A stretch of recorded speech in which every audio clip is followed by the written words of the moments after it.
पिरियडको टाइममा पेन त भइहाल्छ नि भनेर भनिन्छ, तर के सबै पिरियड पेनहरू नर्मल नै हुन्छन् त? आज हामी पिरियड पेनको रियालिटी भर्सेस मिथको कुरा गर्नेछौँ है त। हेलो एभ्रिवान, दिस इज सृजना। आज म तपाईँहरूलाई एउटा क्वेसन सोध्न चाहन्छु है त।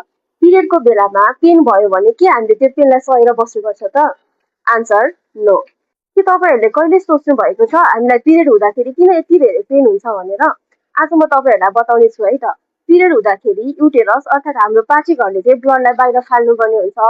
पाठेघरले ब्लडलाई बाहिर फाल्दाखेरि चाहिँ हाम्रो पाठेघर चाहिँ कुम्चिने हुन्छ। त्यस कारणले गर्दाखेरि चाहिँ हामीलाई पिरियडको टाइममा पेन हुन्छ। कुनै व्यक्तिलाई हल्का मात्र डिस्कम्फर्ट हुन्छ भने कुनै व्यक्तिको चाहिँ डेली एक्टिभिटिजलाई नै असर गर्ने गरी पेन हुन्छ। पिरियड पेनको साथसाथै हामीलाई ब्याक पेन, नौजिया, हेडेक हुने, छिट्टै थकाइ लाग्ने कुराहरू, मुड स्विङका कुराहरू पनि देखिन सक्छ।